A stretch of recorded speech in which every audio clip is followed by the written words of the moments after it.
Hello मेरे प्यारे बच्चों।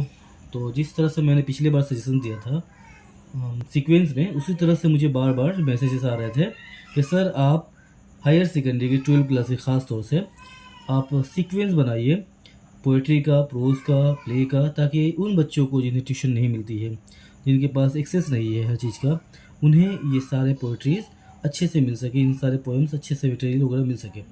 तो हम स्टार्ट कर रहे हैं पोइट्री से, जो कि shall I compare thee to a summer's day से है। ये शेक्सपियरियन पोइट्री है। शेक्सपियरियन पोइट्री का ये सोनेट नंबर 18 है।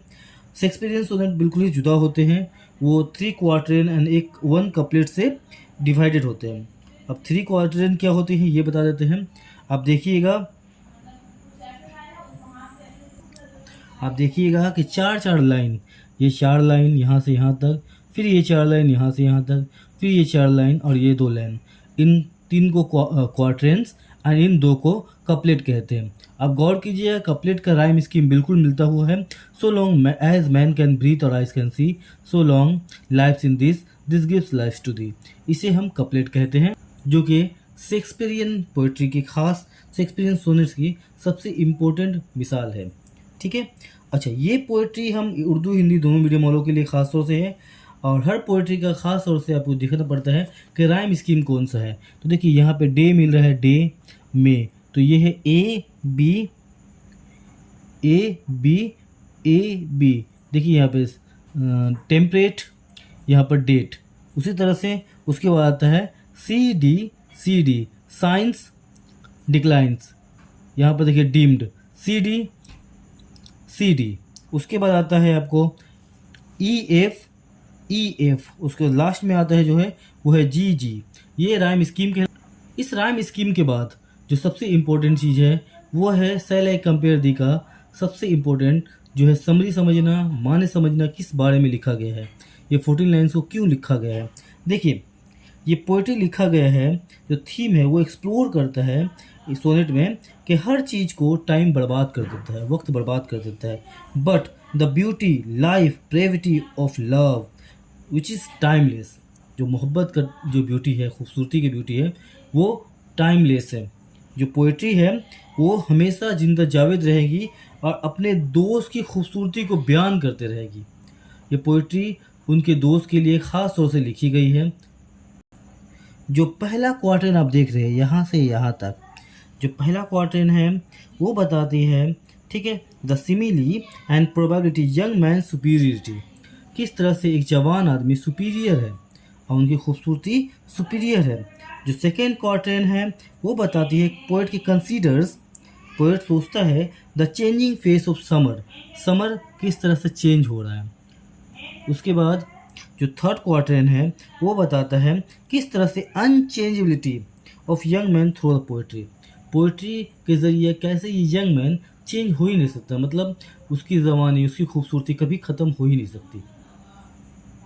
और जो लास्ट क्वार्टर जो कपलेट है यहाँ पर, ये चीज़ ये बताता है कि किस तरह से उन जवान शख्स का, उनके दोस्त के एक्चुअल में, कि खूबसूरती जो है कभी भी ख़त्म नहीं होने वाली, जिंदा जावेद रहने वाली है।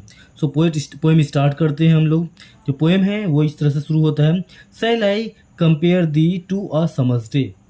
क्या हम गर्मी के दिन का मुआवजना, गर्मी के मन का मुआवजना, ठीक है, तुम्हारी खूबसूरती से कर दें।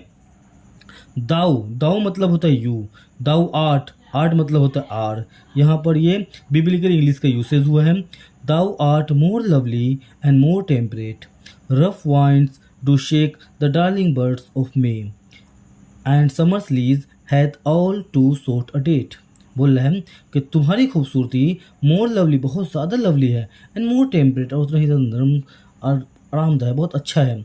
रफ वाइंड, सख्त हवाएं, do shake the darling birds of May महीना के जो डार्लिंग बर्ड्स, खूबसूरत जो कलियाँ होती है, उन कलियों को रफ वाइंड क्या करते हैं, झोड़ कर रख देती है।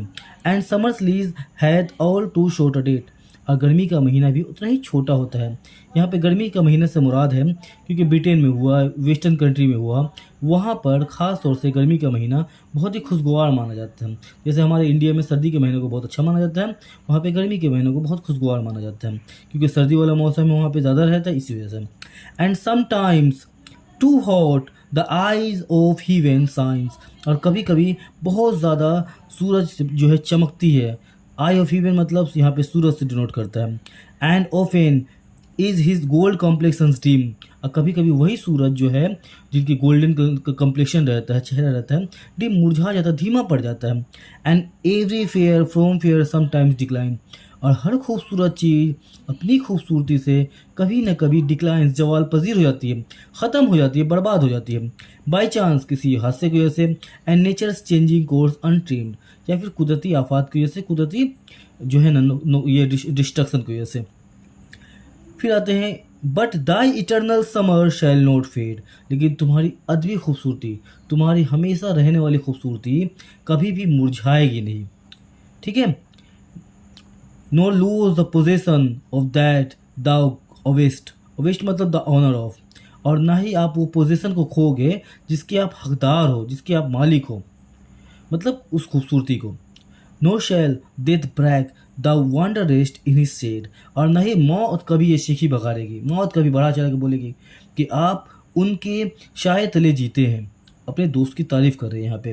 When in eternal lines to times the growest, जब कभी ये इटर्नल लाइन्स को पढ़ी जाएगी, मतलब इस पोइम को पढ़ी जाएगी वक्त वक्त पर, टू टाइम्स द ग्रोएस्ट, तुम्हारी खूबसूरती बढ़ते रहेगी, तुम जवान होते रहोगे।